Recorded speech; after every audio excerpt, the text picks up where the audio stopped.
Good afternoon and welcome everyone to today's workshop on drone use in offshore wind. We're delighted that Matt Harmsworth has joined us. Matt has been a long-term supporter of ARPAS-UK and at one point indeed was our vice chair. He is based up in the north of Scotland and funnily enough, they have a lot of wind there. I'm going to hand over to you now, Matt, and over we go. Thanks a lot, Eleanor. So my name's Matt Harmsworth. Thanks for coming along to this. I'm the director of a company called Rover Group, based up in the far north of Scotland. And this is a condensed version of a workshop that we run called Windex that we run probably every 3 or 4 months up in the north of Scotland. So if anybody's interested in coming along to that at some point, it's free to attend. It's a workshop, might be not that interesting to manufacturers or operators necessarily, but if there's anybody that is currently working within the offshore wind sector and they want to find out a little bit more about what's going on, then feel free to shout out. So first off, I'm not going to attempt to play any videos on this. Reason being, and you can't see because my background is blurred, but I'm in a very fancy hotel suite in Sutton Coldfield at the moment, and they're going to try and kick me out of the room. So I'm hoping that's not going to happen. But in the interest of making sure the internet and everything runs properly, I'm not even going to attempt to play this particular video. So in terms of a schedule, there's going to be a bit of an introduction and an overview. I'll deep dive into why I feel that I am appropriately qualified to talk to you about this subject. Then we'll get on to the really interesting bit, which is probably what you're all here for, and that is use cases and show you what's going on at the moment. We'll have a look at big data and the problems around that. And for those of you that are operators, you're not going to be surprised on that one. The kind of files that these pieces of equipment generate are massive. And then we'll have some time for some Q&A at the end. So hopefully that all makes sense. Right, let's pull that through. So first off, thanks for attending. I realise you've given up your time for this next sort of 35 minutes, 40 minutes, something like that. And I know that you need it to be worth it. So with that being said, I'm sure you've all got a computer with a phone on it on your desk. Stick that away, throw it to one side. What I would like you to do is pick up a pen or paper, write down the 3 things that you would need to happen in the next 40 minutes to make it worthwhile you attending, and then we can review that a little bit later on if that sounds okay. So first off, who the hell am I and why am I qualified to run this webinar today? Well, qualification is subjective, isn't it? That's me sat in a Puma helicopter, age 12, at Sandhurst Military Academy. I think I climbed into that helicopter when I perhaps shouldn't have done, and I got dragged out of it crying at some point. But that was kind of my introduction to aviation, really. I was born in a military town, Aldershot, and I grew up in Farnborough, so I was surrounded by aviation from an early age.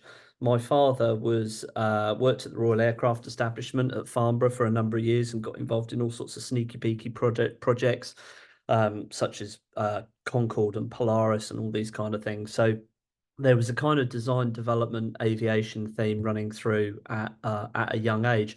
But actually, here's me looking a lot younger. I'm actually a tree surgeon by trade and a countryside ranger.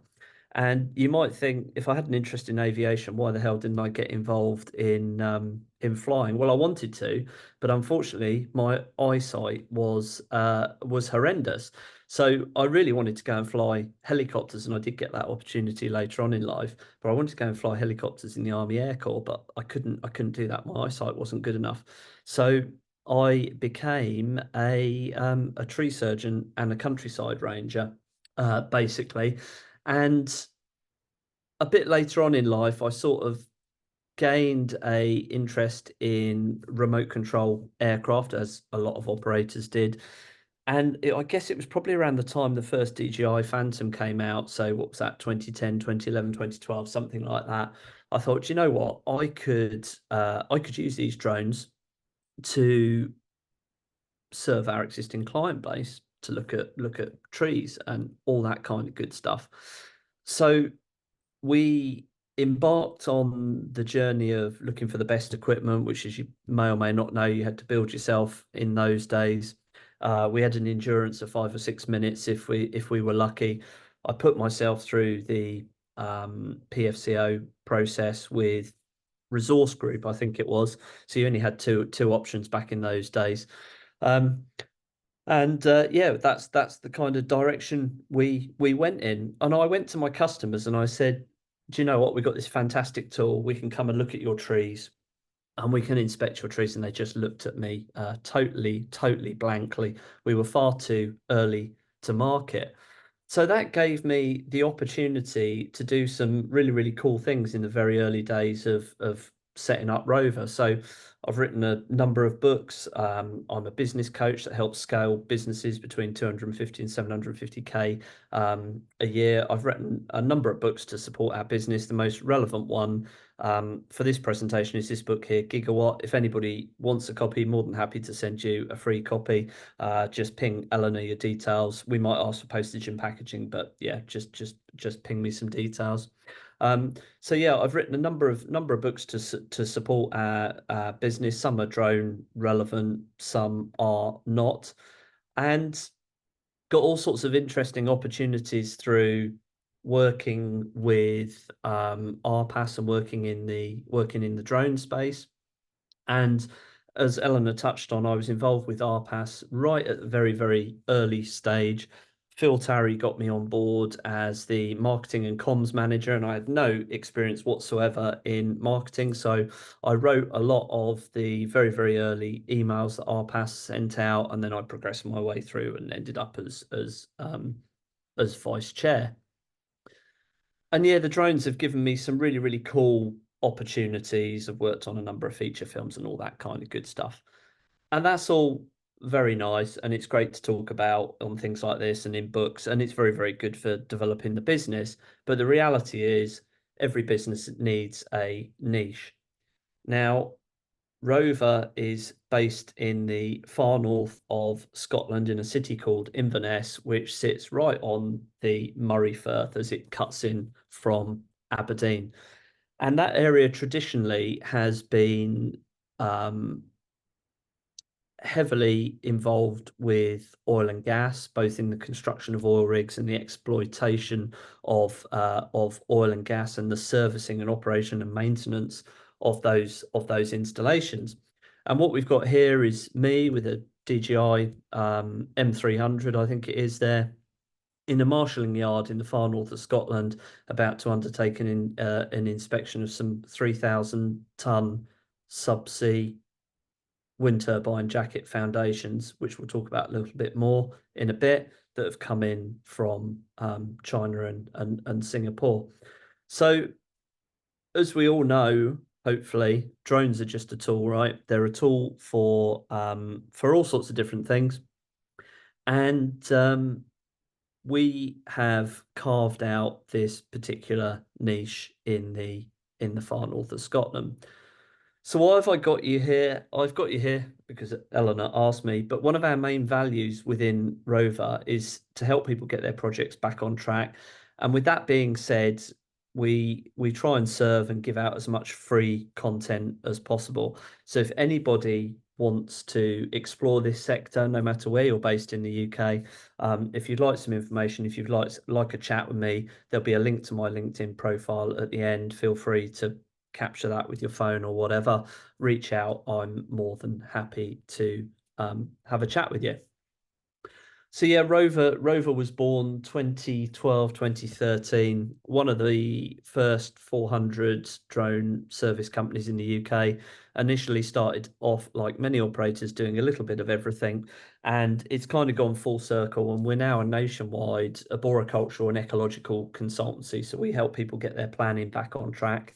And then we have a drone division based out of Inverness, which just supports the renewable sector, both onshore and offshore. But because of where we're based, Scotland and offshore wind in particular is where we are at, and that is what we're going to talk about.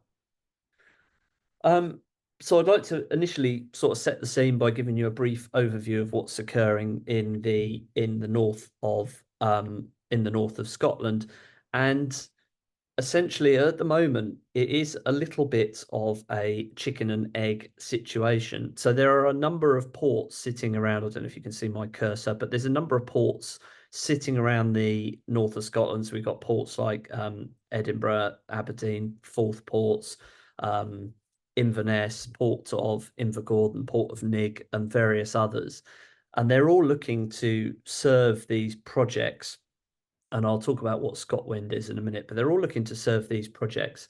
And the problem is at the moment, like I say, it's a bit of a chicken and egg situation. The ports require enormous investment to bring their facilities up to scratch to handle these enormous components that are coming in from all over the world, but they don't want to invest before projects are awarded.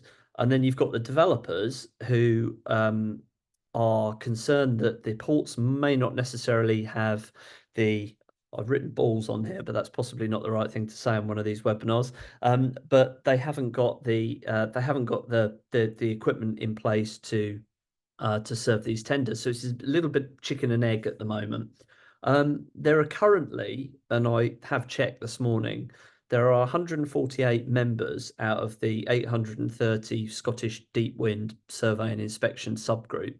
Many of these who operate drones, and I mean, who the heck, how the heck do you choose a drone operator to get involved with these projects out of 148? So it is a very competitive and very challenging marketplace at the moment.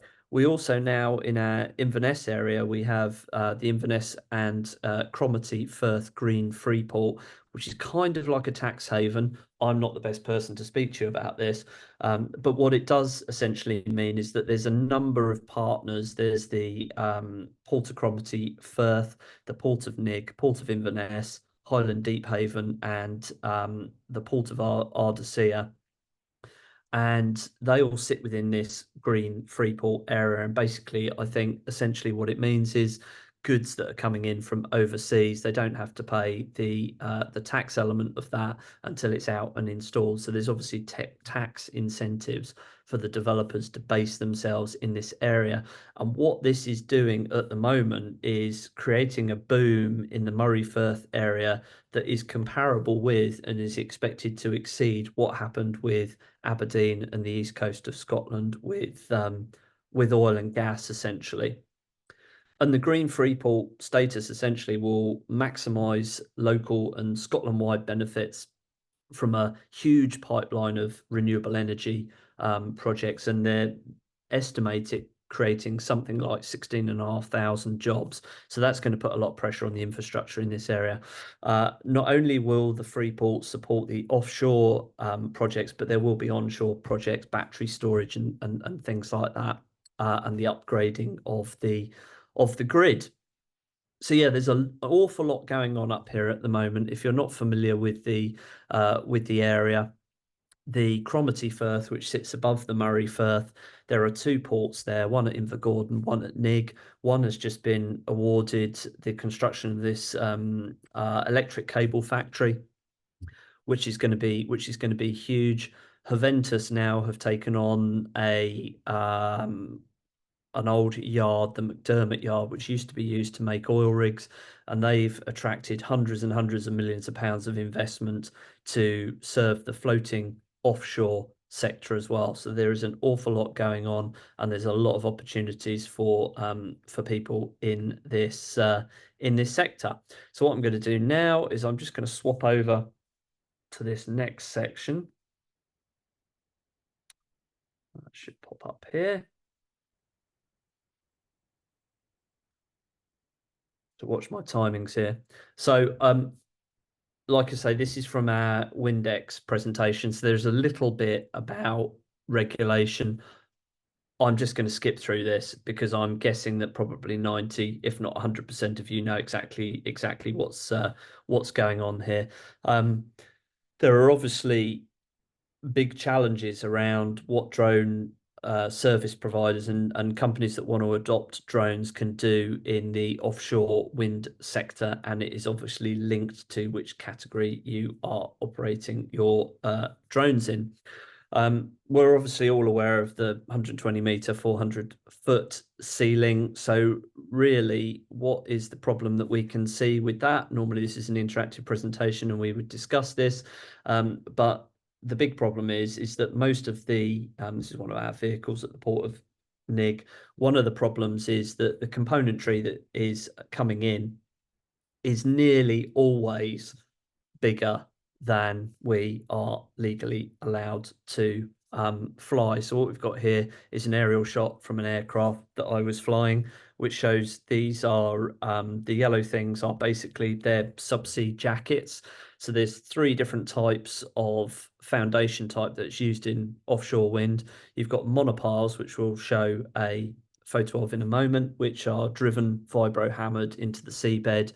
A transition piece is put on top of that and the wind turbines bolted onto it. You've got floating offshore wind, which is in development at the moment.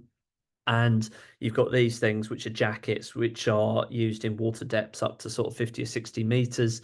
They're placed on the seabed, and these things called caissons are sunk down and grouted down onto the seabed, but they weigh 3,000 tons each, and most of them are 70 to 80 meters tall. So they're pretty big bits of kit. And then obviously you've got the wind turbine on top of that as well. So it gives you some idea of how big these marshalling yards need to be, and the investment that they need to put into these yards to extend them out into the sea to create more load in, load out areas.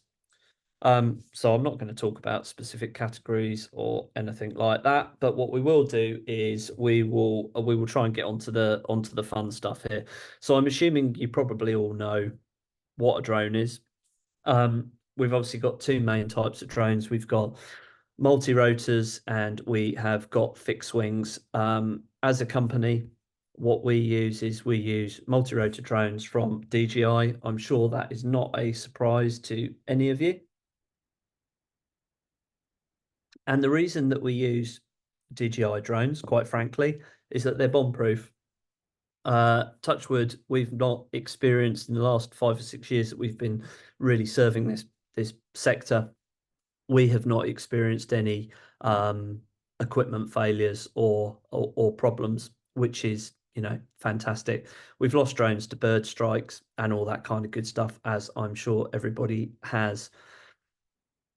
What I would do is reflect back when I started 7, 8, 9, 10 years ago, is that when we were operating the very early drones in port environments, the problems that we were having through GPS denial, compass issues, and all that kind of good stuff, I suspect there's somewhere in the region of 30 to 40 drones in the Cromarty Firth where things have gone wrong. So that's why we use DJI equipment. I'd like to talk a little bit about use cases, because I'm guessing that probably some of this terminology is not familiar to you. So there are several parts to an offshore wind campaign. First off, if those of you, I don't know if any of you are familiar with the concept of planning applications and the planning system. So planning, wind farms still have to go through planning, but it's called consenting. And it's not necessarily dealt with by the local planning authorities, it's dealt with at a higher governmental level. And the build up to the actual installation phase of these wind farms can take decades. So there are companies at the moment that have won leases as part of the Scotwind round. So the Crown Estate owns the seabed all the way around the UK. Every 5, 6, 7 years, they decide that they're going to offer an area of the seabed for lease, and potential wind farm developers look at it and bid on these particular areas. And the Scotwind leasing round was the last one, and there's something like 20, 25 projects that have come out of that. But all these projects, they're varying different water depths.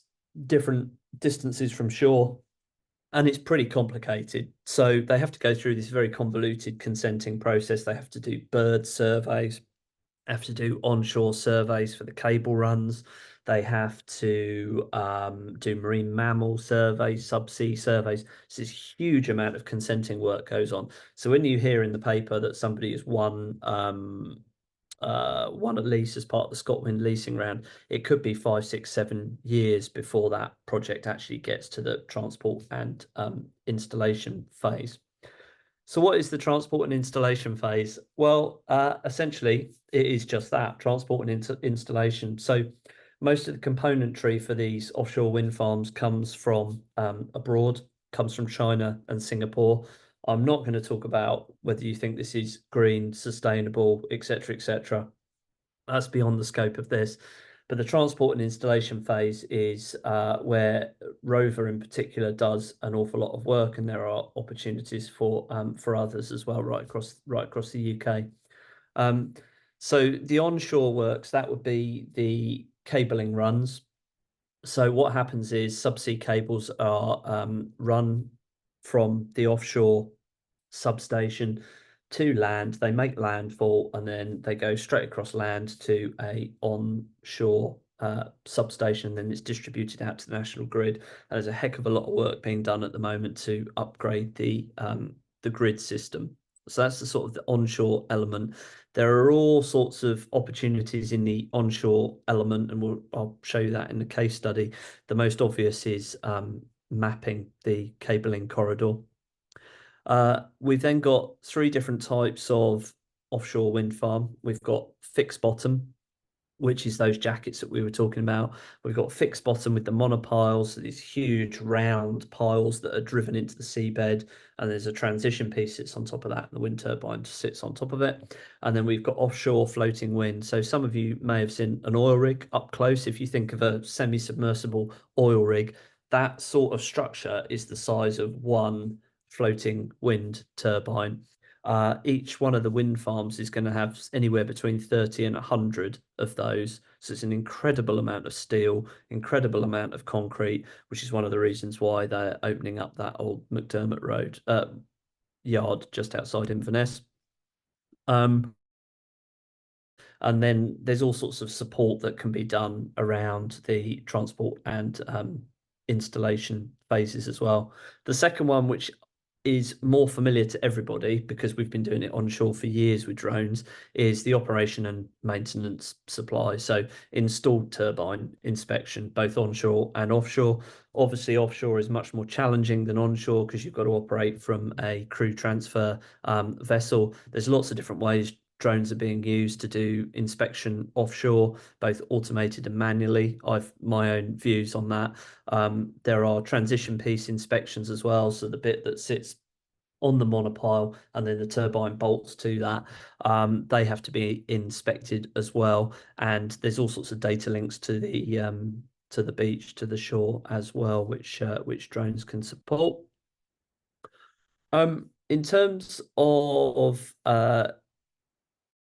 use cases, before we get onto case studies, I've already talked about this, but site selection. So as part of the consenting process, there are all sorts of elements to that, the cable runs, the substations, and all that kind of stuff. Drones can be used to support that, both in survey and inspection roles and in the more traditional photography, videography.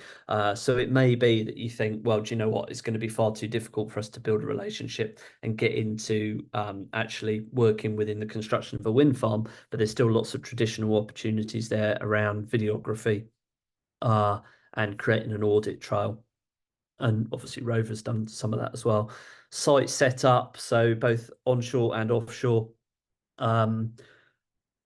Mapping of yards where equipment is going to be held is very important, and creating heat maps to make sure that the space isn't wasted. Pre-start condition surveys, so that's something that drones have traditionally been used for linear cable routes and things like that onshore. Cable routes I touched on, mapping and condition surveys, component inspection. So you've got these huge pieces of equipment that are they are handled by multiple different tiers of contractors, from tier 1 to tier 3 contractors, and each contractor is looking to blame the next for any damage or issues with that. So you can use drones to create a audit trail of the components, and obviously installed turbine inspection. We won't spend any time on that at all. A few photos there. Right. Use cases for drones offshore. So we looked at onshore, we'll look at offshore. So this photographic plate here shows 2 monopiles. These monopiles are hundreds of meters long. They weigh anywhere between 1,800 and 2,000 tons. And these particular ones have come from China, but sometimes they come from Singapore, sometimes they come from Spain, just depends on the supply contracts. In my experience, the bulk of them come from China and Singapore at the moment. And there's normally a token gesture of manufacturing in Europe. None of them are manufactured in the UK at the moment because we just don't have the steel facilities for that. So to support offshore wind, we're looking at pre-start survey, so mapping and laydown area. This photo, you can see a little bit of the laydown area here. So this marshalling yard had to take in 68 of these monopiles, which means creating soil berms for the SPMTs, the self-propelled transport things that go underneath and jack up the turbines. They need a flat level surface. So that involves lots of topographical work and mapping and all that kind of good stuff. Component inspection as well, which I'll show you in the case studies. So these big components come in, the various different elements involved in this, the shipping agents, the marshalling yard, the people that are actually moving them, they all want to make sure that these things are safe to handle.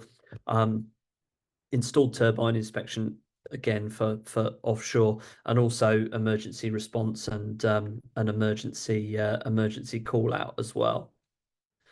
So where are we? 1 o'clock. So let's go through to case studies. Pull that through. Okay. So I want to talk through some case studies which will probably prompt some questions later on. So the opportunities for drones to support offshore wind in the onshore element is essentially cabling routes is the big one. So we were lucky enough to support Moray West Offshore Wind Farm, an Ocean Winds project, with the mapping of the cable route for a third party all the way from the north up here at Sandend, Portsoy, which is the southern side of the Moray Firth, right the way down to Edentor, to where the substations were going to be created. And this was mapping of 3,230 hectares at 5 centimeter resolution. This was done by 2 people, a 2-person drone team. LiDAR was not used for this, it was just photogrammetry. And the massive advantage of using drones for this is that quite often when the consenting is being done, landowner agreements aren't in place. And that means that the drones can be used to capture data of the corridor without stepping foot onto the farmer's land. So that was a huge plus point for the client. This site, which is quite an old one now, Viking Energy on Shetland. So this is one of my colleagues, Paul, went up to Shetland for Rory. Some of you might know Rory is based up on in Shetland, long-term RPAS member. And for this, we used a fixed-wing drone. We don't operate fixed-wing anymore. We don't really see the advantages to them with the sort of work that we do. But back then we had EV-LOS permissions and a fixed-wing drone, which is why Rory got us up there to help him. There were multiple takeoff and landing sites, and basically this mapping was to help with the consenting and also the planning of the works. And there was no other way to do it other than with a drone. It involves spending an awful lot of time sat in camping chairs in the freezing cold, sometimes the rain, real challenges around low clouds and all that kind of good stuff. And you can see from our cobbled together antenna, we were having all sorts of signal dropout issues as well. I won't talk about getting quad bikes stuck and things like that. It works in an interactive environment, but not me sat here talking to myself. In terms of offshore, so this was a huge project for Rover, six-figure projects. So these jobs are very worthwhile getting involved with if you've got the personnel and equipment in the right place. So we supported the Seagreen offshore wind farm, and the Seagreen offshore wind farm is essentially, at the moment, it's still Scotland's largest. It's located around 27 kilometres from the coast of Angus in the north of Scotland. And it's the holder of the record for the world's deepest fixed bottom location. So these huge jackets were used. It's a joint venture between SSE Renewables and Total Energy. And first power was achieved from this scheme in August 2022, and it was fully operational by October, I think it was. So there are 114 of these jackets. And once the turbines were installed, that was enough power to power more than 1.6 million homes, which is pretty much 2/3 of Scotland. So you can imagine when this is cobbled with all the other offshore wind farms, the vast majority of offshore wind that's generated in the north of Scotland is exported to England through the grid system. What did we do? We did a number of things. We did various different survey and inspection tasks. I can't deep dive into a lot of this because it's still live and still under NDA. But an HTV is basically a heavy transport vessel. So these huge vessels, you might have seen or heard of them before, but they can sink themselves. And they were generally used for the transportation of semi-submersible oil rigs and things like that. And they're now being used to support the offshore wind sector. Interestingly, there's barely enough vessels in the world at the moment to support what's going on in the offshore wind sector. So you'll see the same vessels going to projects all over the world at the moment. And agreements are being signed for projects that are 10 years into the future. So it's a huge opportunity.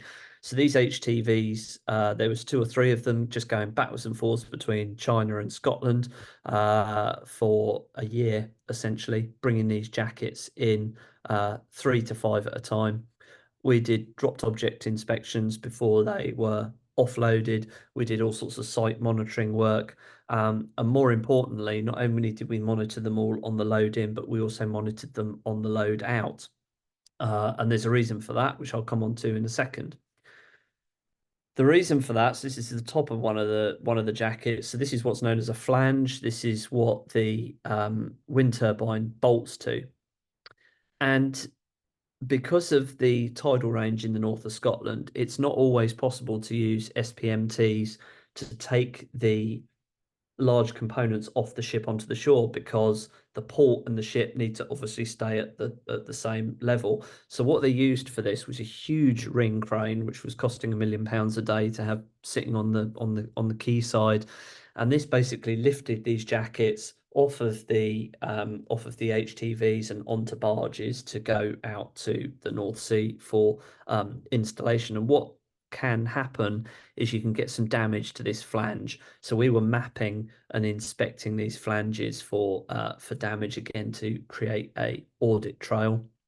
This is one of the barges here with the sea fastenings on there. So this particular barge is rigged to take 3 out at once, and that's looking up the Cromarty Firth towards Invergordon. Here's the ring crane here, huge piece of equipment. And at one point, the marshalling yard had something like 55 to 60 of these jackets in there. Until you see one of these things up close, you can't really appreciate how large they are, but they're pretty big. So drones are absolutely vital for assisting in this. There's another shot of the ring crane, and in the background there you can see a jack up oil rig which is dwarfed by these jackets. Another big crane there, which is probably one of the biggest you'll ever see, and the ring crane dwarfs that. And you can see the lifting piece on here. So the operator has cameras on there, but they don't really have any idea in the same way you would if you could actually look in there exactly what's going on, which is why the drones were so important to that. These ladders here, that's how far they go into the water level, essentially. So I'm not going to attempt to play that. Oh, okay. Murray West. So this is another offshore wind project which is still live at the moment. It's still going through the construction phase. One turbine is installed at the moment. So you'll recall in one of the earlier photos, I was down here somewhere looking at the vessel. So this is a larger vessel. This vessel, I think, has got 5 or 6 of these monopiles in. So you can see there's never enough room in these marshalling yards to hold all the components at once. So these ports have to work together, and they have to build relationships to ensure that, you know, one will marshal the wind turbine components, one will marshal the foundations, etc. In the background there is one of the offshore installation vessels. I think that's the Lift 2, which takes the piles out 3 at a time out into the North Sea and installs them into the seabed. So that was a very interesting project. We can see here, this is a bit further along the Firth. These are the transition pieces that are also coming in from China. So these go on top of the monopile, and then on top of that is the wind turbine. So these were also inspected on load in and load out as well for damage. Now, as you can imagine, when you get deep into one of these projects, there is always emergencies. So I've got to be a bit careful what I talk about here. You can just about see there's an M300 there operating from a CTV about 30 kilometers offshore. And what we're doing here is we are inspecting a monopile that has had a problem during installation. Don't ask me to expand on it. I can't. This is a live project at the moment. But it just shows you how utterly vital drones can be in supporting this sector, because quite often there's just no way to get up close and personal with the assets. Remote sensing is very important. So just to do a bit of a roundup, which gives us 10 minutes or so for questions. As I'm sure some of you have heard me say a million times before, drones are just tools. If you're not a survey and inspection company and you've got no background in survey and inspection, and you haven't got existing relationships with ports and offshore wind, it's going to be a challenging place to get into, because there's going to be a whole load of new terminology that's going to be used, and you need to have a deep understanding of the environment. You also need to, your personnel need to have GWO qualifications or Boyce and Hewitt qualifications for working offshore as well, and all the challenges that go with operating drones from vessels. Drones obviously isn't necessarily a cheaper option. However, what they will do is they'll give much higher quality data than is being produced at the moment. Competency of the contractor is everything. You don't know what you don't know until you get out there, and data is a big issue for these projects as well. With offshore wind, you tend to have multiple stakeholders all over the world. So we've developed our own system called iRover, which hosts all our data and allows allows our customers to drop in and out of that no matter where they are in the world, which is awesome. There are enormous opportunities in this sector right across the UK. I don't want to get into politics, but it seems like nothing is going to change in this area for this next election cycle, which is good. Regulation is a big barrier. BV loss is going to enable us to have all sorts of operations and opportunities, in particular ship to shore. So one of the big issues at the moment with weather is that when the vessel comes into port, we have to wait for a lot of moving parts to be in place. So what we do is, if we could fly out to the ship and carry out the inspections and then come back, that would be absolutely fantastic. The other thing that links into that as well is obviously hydrogen to give us endurance. There's a lot of talk around green hydrogen from offshore wind, so that's going to open up all sorts of opportunities as well. Can you give me 10 minutes, please? Thank you. So that's going to open up all sorts of opportunities as well.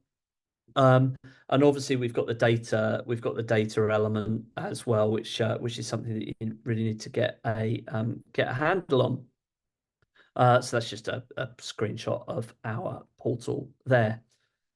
So I have talked solidly at myself, I believe, for the last, I don't know what it is, 45 minutes, something like that. Hopefully there's a little bit of something in there that is useful for everybody. Feel free to reach out to me. Best way to do that is probably direct message through LinkedIn, or you can get my details off Eleanor. More than happy to advise and support where I can. So Fantastic. Fantastic, that... Matt. That was great. Absolutely fantastic overview of where the offshore wind industry sits for drones. And the questions are flooding in. Are they? No, they're coming in. We often hear that the weather can prevent operations on a regular basis in Scotland. Is that an issue for you with the DJI M300 as well, or not so much? We have very few issues with the weather, believe it or not. Wind can be a challenge. What I would say, I mean, obviously I've got a bit of an aviation background. What I would say is that the componentry and the projects that we're dealing with are worth hundreds and hundreds of millions of pounds. They're prepared to sacrifice a piece of equipment to get the data that they need. I didn't put it in this presentation because I didn't have time, but there's a photo of me flying an M30 in a snowstorm, inspecting some monopiles that had come in, and they had to check the sea fastenings.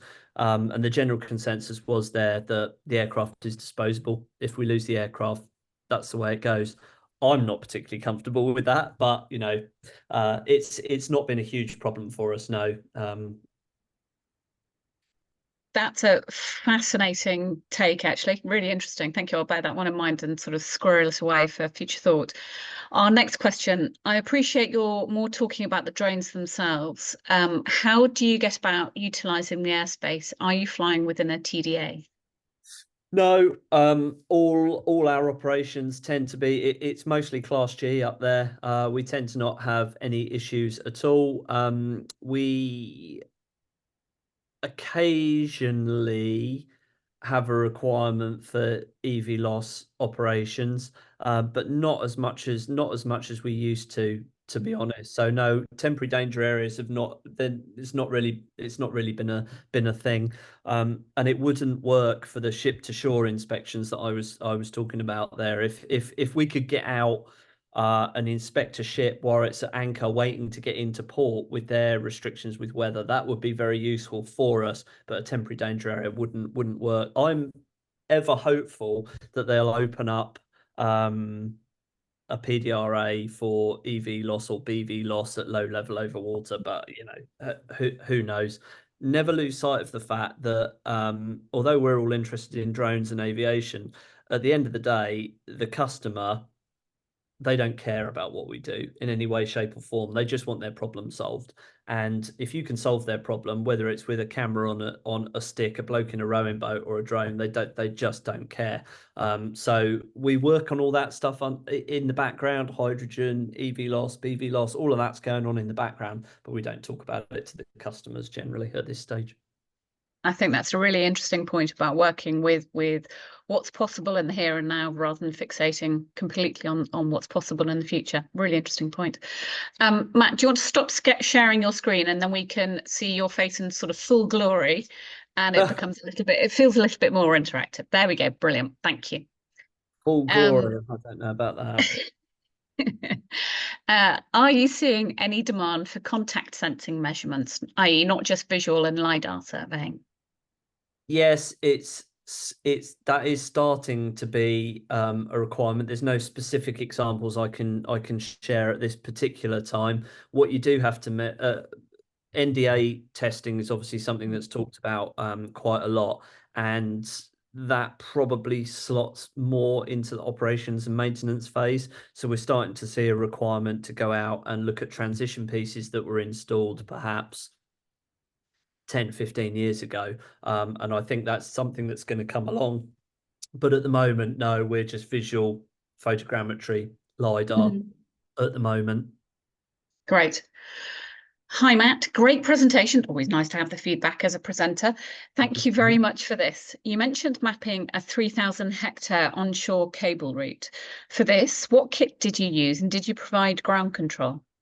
Yeah, so M300 and ground control where we could. Where we couldn't, it was PPK, I think. Right. Will you be waiting for the atypical air environment policy, and do you have any suggestions to improve the policy? Annalise, yes. It'll be interesting to see what comes out of that. Obviously, I've attended some of the workshops on that. I am not, and I'll be quite honest about this, I am not as up to speed on regulation as I used to be. Since I pulled back from ARPAS, I've spent the last sort of 4 years working on developing the business to where it is now. So I am not an airspace policy expert anymore. If I see a need for us commercially in a certain area, then I'll go to the appropriate experts. I've got a basic understanding of that particular policy, and I think I put some comments on your document as well. I might not have done, but I think I did. Great. Hi, Matt. How do you handle your data sets? Have you an automated process? Do you use any detectors, i.e. object recognition? The data at the moment all comes back to the office, and we've built our own totally bespoke portal for that. Because of the arboricultural and ecological consultancy, this is completely unrelated, but it is related. We do thousands of bat surveys across the UK every summer between May and September, and we use all sorts of clever bits of software to analyze that, and we've actually been able to use that from the drone perspective as well. So I'm not going to signpost you towards anything in particular because there's some commercial sensitivity around that, James, but basically we could not find an off-the-shelf solution for this, so we built our own, and it started with a WordPress website essentially, and went from there. It's basically a client portal. iRover is a client portal. What I would say for anybody that's looking at a solution for handling their data, and I know there are a number for blade inspection in particular, just be very careful about building your castle in someone else's land, because when you're dealing with multi-million-pound companies, if the terms of that agreement suddenly change, it can create all sorts of problems for you. I'm very much a believer if you need to build your own system for that. Hopefully that's helpful. I think that probably is. Do you see fit with the use of fixed wing platforms for much larger geographical area onshore and offshore farms?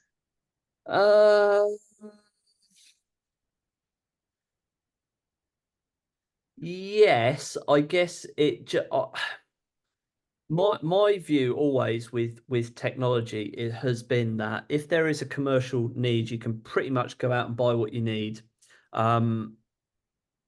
So I tend not to rush towards the latest and greatest anymore. I probably did at one point, but I won't invest or even consider any technology unless we identify a clear need. I think probably there is going to be a use for VTOL very much, definitely. And some of the offshore wind farms do have structures that are capable of landing on. So we'll just have to, I'm waffling on that. I think there probably is going to be areas that fixed wing can be used, but I think there's a lot of challenges around that is my gut feeling. But maybe I'll be proved wrong. BV loss will potentially open up opportunities there. Mhm. What are your thoughts on companies outside of the UK taking up the majority of inspection contracts? Does there need to be more collaboration between UK-based companies to meet these opportunities? Yeah, I mean, obviously, there's three to four major players in the operations and maintenance side of things. Definitely, if we live in a capitalist society, don't we? At the end of the day, all you can do is try and build relationships and demonstrate value. If your value proposition doesn't stack up against an offshore company, then yeah, you're up against it, really, aren't you? I used to get, excuse me, very upset about these sorts of things. I don't now. I just double down on our own little niche. You can't be all things to all people. But yeah, I mean, I think it comes down to the human element. And, if you identify one of these companies that is providing O&M drone inspection services to offshore wind, quite often you'll find that they don't have capability in-house and that they're going out and they're using freelancers anyway. But then do you want to be a freelancer? It's hard to build a business on that. So that's not really answered that question, has it? Yes and no. Are your customers looking for complex digital twins at all, or more that the data can be accessible by all stakeholders? They are Annalise, but they have to see the value in that. So we have done that. Those jackets, we created digital twins of some of them, but the reality is that they're very complex structures. It takes a long time to do it well. Therefore, where does the value sit to the customer? If they can stick a bloke in a man basket and send him up to check something, and that happens to be quicker and cheaper, then that's what they're going to do. The reason drones have been adopted so heavily in the transport and installation side of things is because we can do the inspection and survey so much quicker than they could in a traditional way. So there is a need for it. But it comes down to the project. It comes down to the individual, I think. Sure. Do you see a requirement for operational wind farm operators for inspections without stopping the turbines? Yes. I mean, we've obviously been involved in onshore wind for a number of years, and one of the biggest problems with that is the disconnect between turbine techs and a drone company that just want to get the job done. So yeah, there is going to be a requirement for that. Yeah, absolutely. I guess there's huge technological challenges around that. I am aware of some people providing solutions to that, but yeah, I'm not an expert on that. Okay, thank you. This is going to be my call for any more questions, as we have answered really quite a flurry of them there. And thank you, Matt, for answering them swiftly and off the cuff and so coherently too. But in the meantime, I'm going to voice our thanks to you for coming along today and talking to us so expertly about this particular topic. I will send out obviously a watch again link to those who have registered and to members in due course as well. And I'll include your LinkedIn, a link to that too as well, so people can contact you. Annalise says, great presentation. Thank you, Matt. I think we can all say that too. So thank you very much. Thank you very much, everyone, for your time. We appreciate this. Don't forget, we have another webinar coming up next week, which will be looking at SOAR 2.5, which has now been introduced in, or is in the process of being done so in Europe. Thank you very much. And maybe we'll see you there too. I'll ensure there's a link for that as well on the email that's coming out this afternoon. Okay. Thank you very much all, and I shall finish the webinar. Matt, well done. Thank you. Take care. Take care now. Bye.